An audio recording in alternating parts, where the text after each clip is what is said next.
So group isomerisms, let G equals L A and G prime equals, a cyclic group of A was A and cyclic group B cyclic, these are cyclic groups of order G.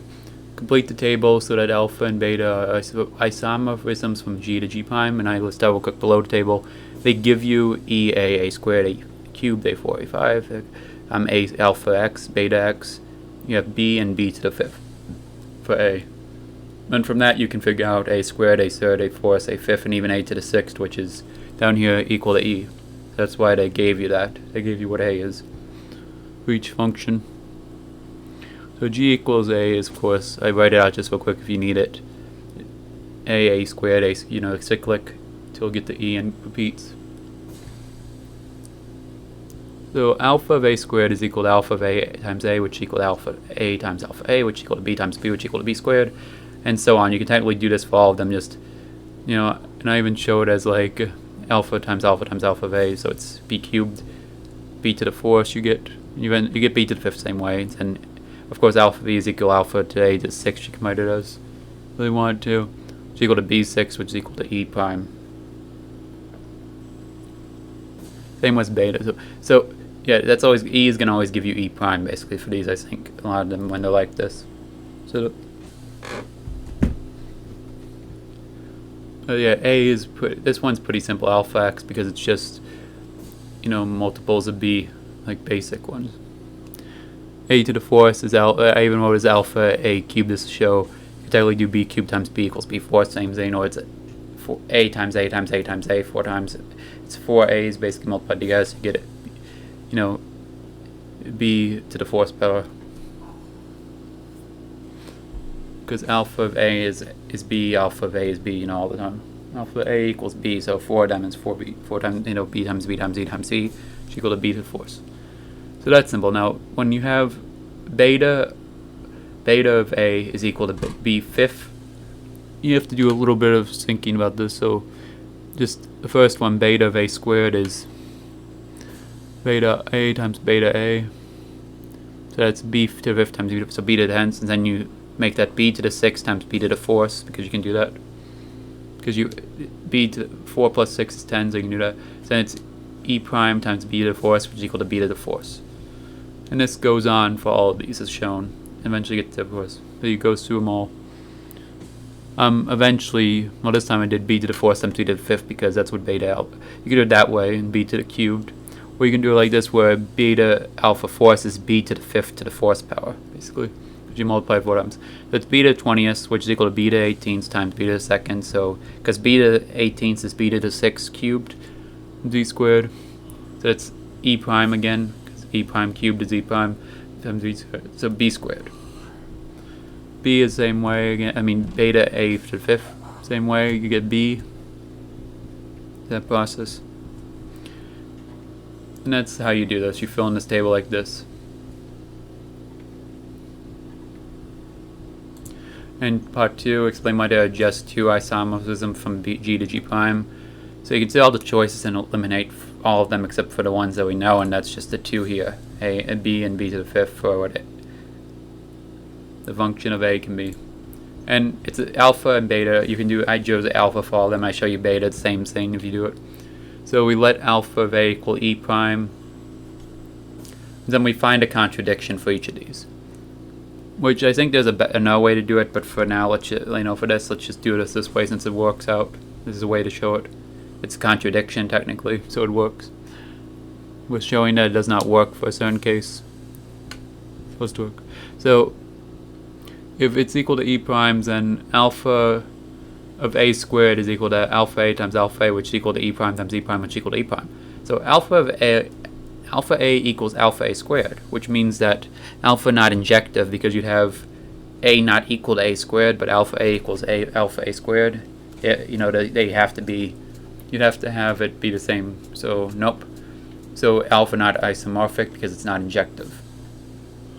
And these are all like that. You're just showing that. You have to find a point where it's not injective, basically. Just given by that relationship. So if alpha A equals B squared, because I eliminated E prime, now B squared, B cubed, and B fourth have to be eliminated. You have to kind of pick it based on what you can tell, and sometimes have to maybe even erase or something if it doesn't work out, but it's quick to do the math. So you can maybe do it in your head real quick to write out. So b squared, alpha of a to the fourth will equal b squared to the fourth will equal to b8, which you break down as b squared. So you have two different ones give you b squared, so it does not work. I even did that with beta, and you get the same process. B squared, you get injective. So that's just to show you that basically alpha and beta, for lack of a better way to represent them, are both in here. If we had like theta 1 and 2, we just say theta I of a. But we don't have that for this problem, so that's why. And then the same thing continues. Alpha a equals b squared. So what? We have alpha a equals b squared, which will imply that alpha of a cubed equals b cubed, which equal to b ninth. So that's b to the cubed. So you get b cubed and b cubed, so non-injective. And finally, let alpha of a equals b to fourth. That implies that alpha a fourth equals beta, b to the fourth. Alpha a fourth equals b to the fourth. Alpha a equals b to the fourth. Does not work. It's non-injective. So alpha not isomorphic. That crossed off each of those choices, one by one. I think there's a better way where you don't have to do this elimination, but this one works. Complete the following table so that F, G, and H are automorphisms of the symmetric group S3. You're given this table as well. So all the setup like that is true, and the black are given. So you get 2 columns. That's all you need to fill it out. You kind of assume this is always going to be identity, this column. But so how to find, so basically function of, so f of one of the cyclic group, cycle 1 through 2 equals basically 1, 2, 3 squared, because 1, 3, 2, we don't have anything here. We have to use this information in one of these columns to solve it. Technically we could use this, but we're not going to get anything from that, but we know that by default it's going to be 1, so I added those in. So 1, 3, 2 we know, and 2, 3. Oh, 1, 2, 3, we can use that to find 1, 3, 2, because 1, 3, 2 is 1, 2, 3 cubed, squared. 1, 2, 3 times 1, 2, 3 gives you 1, 3, 2. So the function of 1, 3, 2, so it's basically f of 1, 1, 2, 3 squared, and then no way of looking at as we can, because it's f of 1, 2, 3 times f of 1, 2, 3, you could say it as. So that's 1, 3, 2, because f of 1, 2, 3 is equal to 1, 3, 2. So 1, 3, 2 squared gives you 1, 2, 3. And all these have the same process, so I didn't show that for that. Because it's 1, 3, 2, 1, 2, 1, 3, 2, 1, 3, 2, so you'll get 1, 2, 3, 1, 2, 3, 1, 3. Now we have to fill these last 2 columns. Technically, once we get this one of the columns filled, one is elimination. You can do it, you can solve it as well, but at point, but it'll be what's not remaining as well. So the column 2, 3, alpha of 2 equals 2, 3. That's what alpha. So f of 1 of the,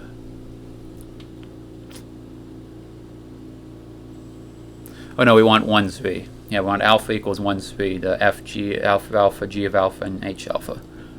So f of 1, 3 is equal to f of 1, 2, 3 times 2, 3, because if you look at your table in the back of the book, or any type of table for the cyclic, for the symmetric group S3, 1, 2, 3 times 2, 3 will give you 1, 3. So this is equal to the function 1, 2, 3 times f of 1, 2, 3 times f of 2, 3, which is equal to 1, 3, 2 from here times 2, 3 from here. Because you use the columns you already know, so you know these 2 columns, so you have to use them both to solve for column 5 here. So you get 1, 2, 1, 3, 2 times 2, 3 equals 1, 2. And same process basically for the column. You just use the different values. So g of 1, 3 is equal to g of 1, 2, 3 times g of 2, 3, and same for h1, 3 equals h of 1, 2, 3 times h 2, 3. And that's 1, 3, 2, the same first part. The second column's the same, but then the fourth column changes. So it's 1, 3 from here, and 1, 2 from here. that you were given. So you get 2, 3, and 1, 3 respectively for G and H, respectively. Then this can be solved by elimination because you have 5 out of 6 already, and the 6th one has to be part of alpha's group. It has to be something that's not already included. So elimination can work. Or you can do it like this. So f of 1, 2 equals f of, it's f of 1, 2, 3 times f of 13 basically. Because we know 13 and everything, we could do that as well. But elimination also gives it, so either way. But that's how you can solve that one. And finally, explain why S3 is not isomorphic to the cyclic 1, 2, 3, 4, 5, 6. That cyclic group from that formula, that's like. So 1, 2, 3, 4, 5, 6 equals G. That's a cyclic order. It's a cyclic group of order 6. Cyclic group of order 6, should I say. So S3 equals these 6 terms, and you have order 1, order 3, order 3, order 2, order 2, order 2. But S3 is not cyclic like this, so no elements of order 6. It's not cyclic in this case. So as seen from lemma, G is isomorphic to G prime. Basically, it's not. So why S3 is not isomorphic? Because S3 is not cyclic in this case. It was not a cyclic group. S3 is a symmetric group, but it's not cyclic because it has no elements of order 6 in it. So G is isomorphic to G prime. So G is isomorphic to G prime is equivalent to G cyclic, basically is what it's saying. So you'd have G and G prime. G and G prime would be S3, basically, in this case, I believe. So they'd have to be isomorphic to each other, which you can't, no, wait, we're doing opposite, so that's the left side. So right side, they have to be both. Both have to be applied. For one to be true, the other one has to be. And if one of them's not true, then the other one's not true. So G cyclic, or in this case G prime, I guess.